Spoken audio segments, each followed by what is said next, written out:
วันที่26มิถุนายน2025นี้คณะนายทหารหนุ่มกองทัพปสสลาวนำโดยสหายพันเอกหงทองศรีสานนท์หัวหน้าห้องการสาวหนุ่มกองทัพหัวหน้าคณะนายทหารหนุ่มกองทัพปสสลาวพร้อมด้วยคณะได้มาเยี่ยมยามและพบปะแลกเปลี่ยนอยู่เหล่าทัพทหารเรือเขต3นครดานังสาธารณรัฐสังคมนิยมเวียดนามเนื่องในโอกาสที่มาแลกเปลี่ยนและทัศนศึกษาสาธารณรัฐสังคมนิยมเวียดนามโดยการต้อนรับของสหายพันเอกพิเศษหลิวแทงเจืองรองหัวหน้าการเมืองเหล่าทัพทหารเรือเขต3มีคณะนายทหารหนุ่ม2กองทัพลาวเวียดนามลาวพร้อมด้วยแขกถึกเชิญเข้าร่วม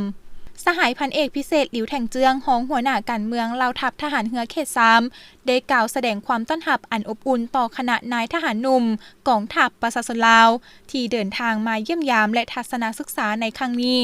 เต็มไปด้วยไมตรีจิตมิตรภาพอันสวยงามพร้อมทั้งตีราคาสูงต่อสายพัวพันและการร่วมมือช่วยเหลือซึ่งกันและกันของสองชาติ2กองทัพลาวเวียดนามในระยะผ่านมาในหลายด้านโดยเฉพาะแม่นการศึกษาอบรมเวียกงานการเมืองแนวคิดเวียกงานวิชาเฉพาะและขบวนการด้านต่างๆโอกาสนี้สหายพันเอกหงทองศรีสานนท์หัวหน้าห้องการสาวหนุ่มกองทัพได้กล่าวแสดงความขอบใจต่อการต้อนรับอันอบอุ่นของสหายพันเอกพิเศษหลิวแทงเจืองพร้อมคณะและพร้อมทั้งตีราคาถึงการพัวพันร่วมมือของ2กองทัพลาวเวียดนาม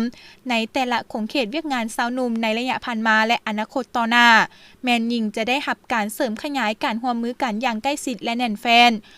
พร้อมทางอวยพรให้มิตรภาพการร่วมมือรอบด้าน2ภาค2รัฐก็คือ2กองทัพเวียดนามลาวเวียดนามเพิ่มพูนคูณสร้างขึ้นไปเรื่อยๆวันที่27มิถุนายน2025นี้คณะนายทหารหนุ่มกองทัพปสสลาวพร้อมด้วยคณะ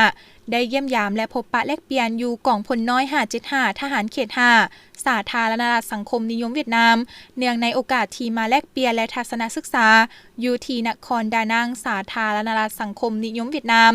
โดยการต้อนรับของสหายพันเอกเจินวันดึกหัวหน้าการเมืองกองพลน้อย575ทหารเขต5สาธารณรัฐสังคมนิยมเวียดนามมีนายทหารหนุ่ม2กองทัพปสสลาวเวียดนามพร้อมด้วยแขกถึกเชิญเข้าร่วม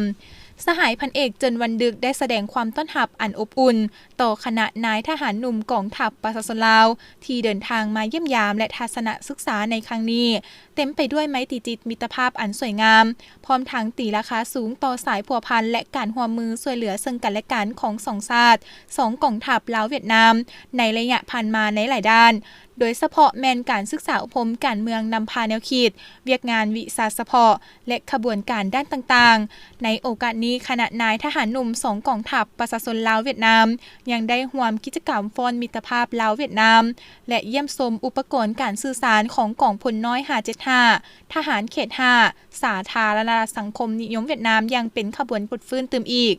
ในวันเดียวกันคณะนายทหารหนุ่มกองทัพปสสลาวนำโดยสหายพันเอกหงทองศรีสานนท์หัวหน้าห้องการสาวหนุ่มกองทัพหัวหน้าคณะนายทหารหนุ่มกองทัพปสสลาวและสหายพันเอกเหวียนวันหนิงห้องหัวหน้าห้องการสาวหนุ่มกองทัพปสสเวียดนามพร้อมด้วยคณะได้เยี่ยมยามและพบปะแลกเปลี่ยนอยู่กลุ่มบริษัททรงทูโดยการต้อนรับของสหายพันเอกจิงมิงไฮห้องผู้อำนวยการกลุ่มบริษัททรงทูมีนายทหารหนุ่ม2กองทัพปสสลาวเวียดนามพร้อมด้วยแขกถึกเชิญเข้าร่วมโอกาสนี้สหายพันเอกหงทองศรีสานนท์ได้แสดงความขอบใจต่อการต้อนรับอันอบอุ่นและตีราคาถึงการพัวพันร่วมมือของ2กองทัพลาวเวียดนามในขงเขตเวียกงานสาวหนุ่มในระยะผ่านมาและในอนาคตยิ่งจะได้รับการเสริมขยายการร่วมมือกันอย่างใกล้ชิดและแน่นแฟ้นพร้อมทั้งอวยพรให้มิตรภาพการร่วมมือรอบด้านของ2ภาค2รัฐก็คือ2กองทัพเวียดนามลาวเวียดนามเพิ่มพูนคูณสร้างขึ้นไปเรื่อยๆ